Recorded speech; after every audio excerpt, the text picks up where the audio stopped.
Sejam bem-vindos aí para a nossa aula de revisão. Eu sou o professor Daisson Jardim e vamos ver aí o que nós temos na nossa aula 7, como eu comentei com vocês. Vamos fazer revisão dos nossos conteúdos. Então, caderno e caneta na mão e vamos para a nossa aula.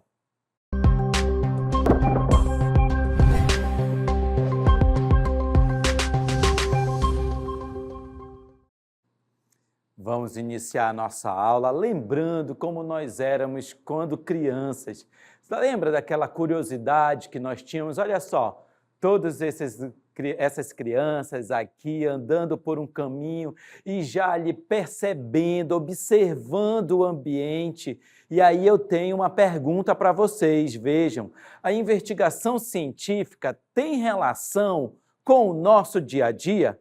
E para nós darmos continuidade, explorar esse assunto, eu tenho agora para vocês um mapa mental, vejam aí, em que eu vou explorar cada um desses, apresentar cada um destas curiosidades que estão relacionadas aí à pesquisa científica. Então, em resumo, né, a curiosidade ela vem, é uma forma natural do ser humano de estar ali vivendo, de interagir com o dia a dia, mas em relação à pesquisa científica, nós temos aí alguns passos importantes, algumas curiosidades bem bacanas. Ó, inspiração para investigação. Então, a curiosidade leva os cientistas a fazerem perguntas sobre o mundo ao seu redor, né? Então, perguntas como, por que isso acontece? Vocês já perguntaram?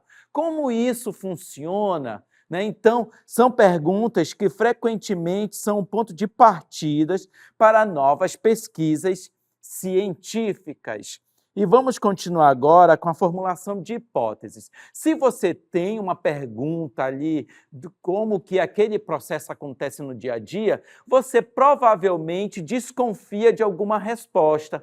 Essa já é a hipótese, né? É o que é dado ali como que ela ajuda na formulação, a curiosidade ajuda na formulação de hipóteses. Então, cientistas curiosos propõem explicações preliminares ou soluções potenciais para os problemas ou fenômenos que eles observam ali naquele determinado ambiente, que então são testadas por meio de experimentação e observação.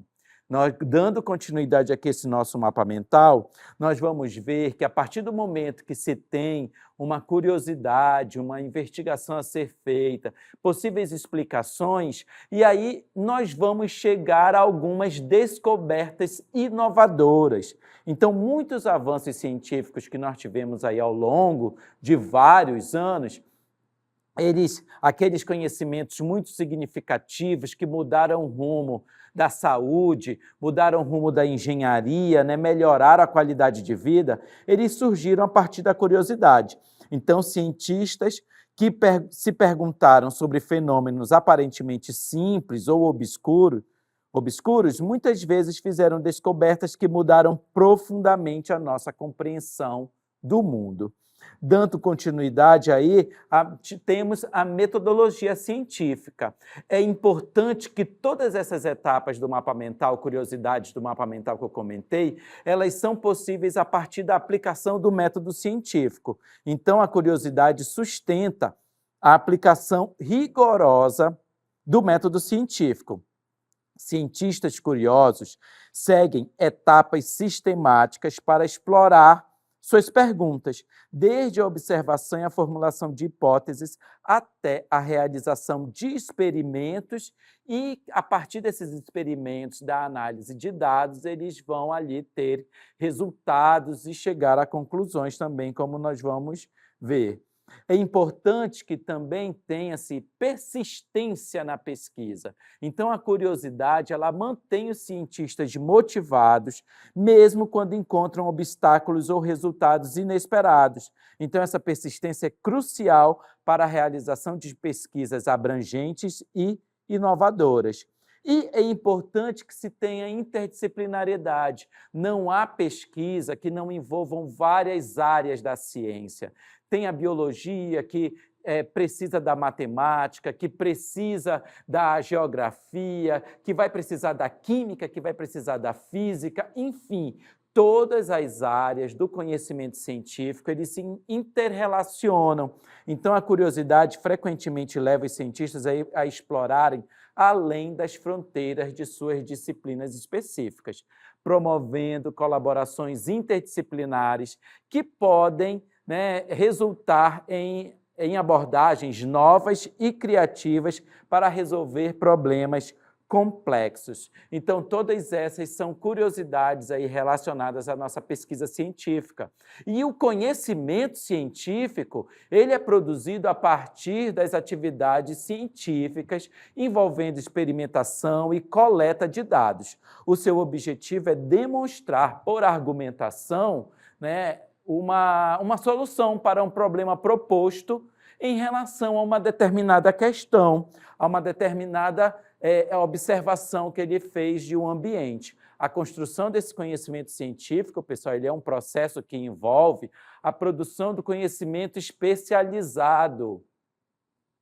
Esse conhecimento especializado, ele vem ali a partir da necessidade do ser humano de compreender, compreender como as coisas no mundo funcionam, né? E não apenas aceitar ou apenas nem estar interessado. A curiosidade leva a esse interesse. Então, o conhecimento científico ele vai compreender aqueles fenômenos naturais e também intervir cada vez mais no que acontece ao nosso redor, tá? Então, nós temos aí outro assunto relacionado ao coisa, é sobre as características. É sobre as características, né, dos seres vivos, que elas são estudadas nesse ambiente que eu estou agora.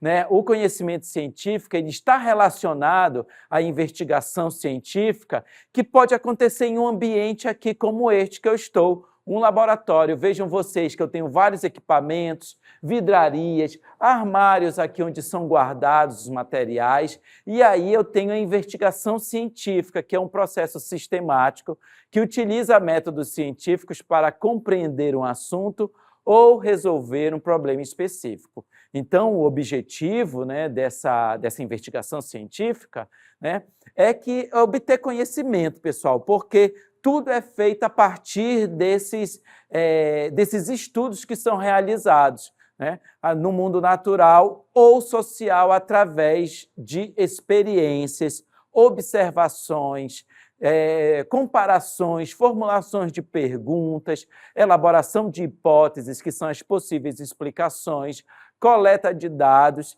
e também pesquisa bibliográfica. Tá? Então, nós vamos ver aí continuar vendo aí o quanto é importante para o estudo dos seres vivos.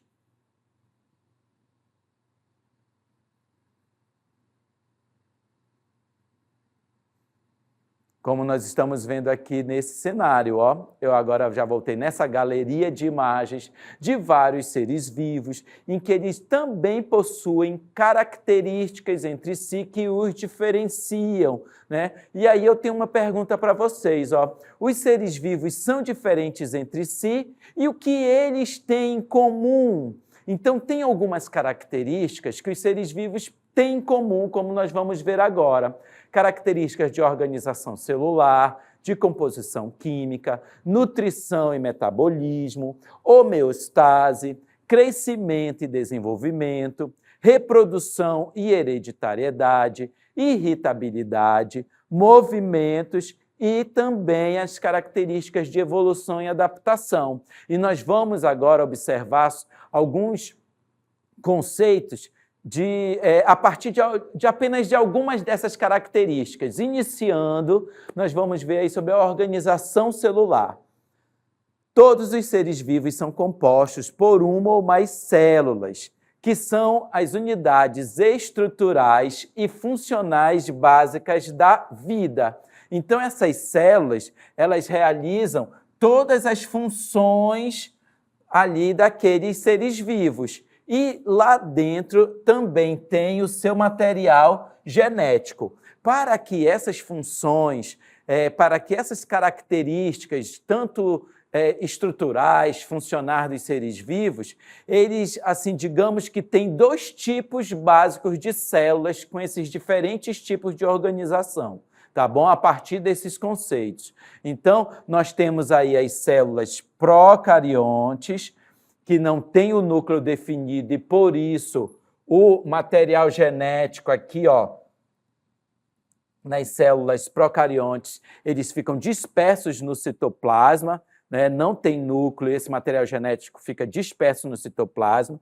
E nós temos aí as células eucariontes, enquanto que, neste caso das células eucariontes, o material genético fica dentro do núcleo. Então, nós temos aí essas duas estruturas celulares, né, de organização celular das células procariontes e eucariontes. Elas possuem como principal diferença, além da sua complexidade, é que o material genético nas células procariontes não tem núcleo, então ele fica disperso aqui no citoplasma. Enquanto que nas células eucariontes, o material genético fica aqui dentro do núcleo, ó. E aí, essa diferença estrutural, né, de organização celular é o que divide os conceitos de procariontes e eucariontes, tá? Dando continuidade, nós temos aí outra característica de composição química desses seres vivos, em que é composta por elementos como oxigênio, carbono, hidrogênio, né, nitrogênio, e todos estes, eles formam, entre outros, eles formam aí cerca de 96% da composição de um ser vivo. Nós temos aqui uma representação de algumas porcentagens, né? Em maior quantidade, nós temos aqui o oxigênio, e depois nós vamos ter o carbono, e aí nós vamos ter o hidrogênio, o nitrogênio, né, o cálcio, e depois todos esses, mais ou menos, vão compor aqui cerca de um percentual de 2,3%, tá? Então, todos os seres vivos possuem ali uma composição química.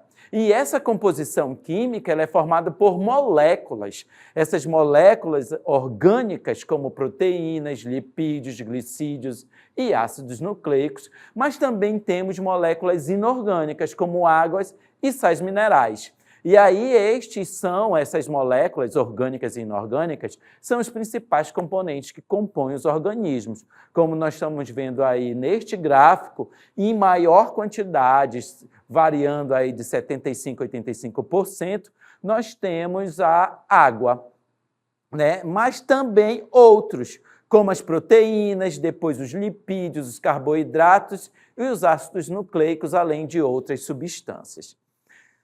Dando continuidade aí ao nosso assunto, nós temos aí uma outra característica que é de nutrição e metabolismo. E olha aí o que nós temos na ilustração. Nós temos que uma lagarta aqui, quem já viu aí uma lagarta se alimentando? Assim, todos os seres vivos precisam, eles têm a necessidade de nutrição e do metabolismo, que são as reações químicas que ocorrem dentro, no interior do seu organismo, para poder sobreviver. Então, essas características elas estão diretamente relacionadas, né, à capacidade dos seres vivos de obter e utilizar energia e esses nutrientes para sustentar as suas funções vitais. Ou seja, nós somente podemos continuar vivos com todas as reações químicas acontecendo normalmente no nosso organismo, se tivermos a nutrição e o metabolismo, que é o conjunto de reações químicas que ocorrem no interior das células, e elas se dividem em 2 etapas, que são aí as reações de anabolismo, são as reações de produção de novas moléculas e reações de catabolismo, que são reações de quebra de moléculas, tá? Então, aí, se nós formos falar aí em uma ordem, primeiro essas moléculas que nós nos alimentamos, macromoléculas, proteínas, lipídios, né, carboidratos, eles vão passar por um processo de quebra, o catabolismo, e depois que eles são absorvidos lá no nosso intestino, são distribuídos para o interior das células, eles vão ali ter outras reações de anabolismo e síntese de outras moléculas bem específicas com o que o nosso organismo está precisando em maior quantidade naquele momento. E nós temos diferenças aí entre esses processos de catabolismo e anabolismo, como nós vamos ver agora nesta tabela. Então, vocês têm uma tabela que tem essas diferenças do anabolismo e do catabolismo. Olha só, vamos ver aí, ó. No anabolismo, aqui, ó, no anabolismo e no catabolismo, nós temos os tipos de reações de síntese. Então, como eu falei aqui, ó, no anabolismo são reações químicas de construção, enquanto que no catabolismo são reações químicas de quebra, tá? De quebras de moléculas, tornando aquelas moléculas maiores em moléculas menores, para depois formar outras estruturas por reações de anabolismo. As moléculas, elas constroem, tá, moléculas complexas a partir de moléculas mais simples, enquanto que no catabolismo há aí uma quebra dessas moléculas mais complexas em moléculas mais simples. Quanto à energia, no anabolismo vai haver reações de consumo de energia, reações de endotermia, né, dentro do nosso organismo, enquanto que no catabolismo ele libera essas energias, são reações exotérmicas. E exemplos aqui no anabolismo, nós temos as reações de proteínas, formação de proteínas, né? E lá nas plantas, a fotossíntese, que é muito importante para o crescimento das plantas. E nas reações de catabolismo, nós temos aí os processos de respiração celular e digestão, tá? Então, essas são algumas diferenças que há entre o catabolismo e o anabolismo. E, dando continuidade, nós temos aí uma outra característica de reprodução e hereditariedade. Então, os organismos, eles necessitam se reproduzir quando ocorre esse processo de reprodução, as características são transmitidas aos seus descendentes e, assim, é mantido aquelas características daquela espécie. E aí nós estamos vendo aí um momento de reprodução de joaninhas, por exemplo, né, para aqueles seres vivos que possuem reprodução sexuada com a participação de gametas. Esse é o significado de reprodução sexuada, a participação de gametas, né?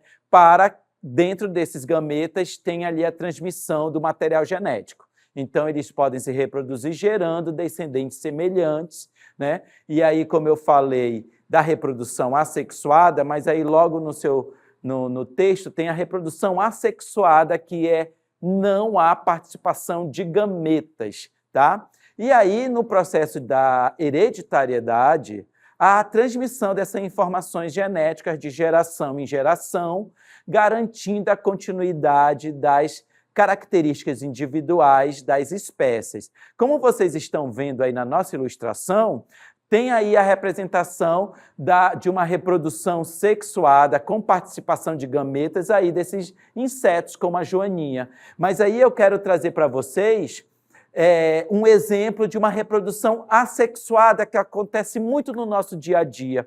Quando nós achamos, a nossa mãezinha acha aquela planta bonita que está lá no muro, na cerca da casa da vizinha, e ela vai lá e pega um galinho de planta, que chega em casa, planta num vasinho e ela enraiza isso e cresce. Nesse exato momento acabou de acontecer um exemplo de uma reprodução assexuada. Não houve a participação de gametas. Foi uma parte da planta que ali foi separada da planta mãe e gerou uma planta filha, né? Ali no vasinho do quintal de casa que a nossa mãezinha plantou. Então aí é um exemplo de reprodução assexuada, tá bom?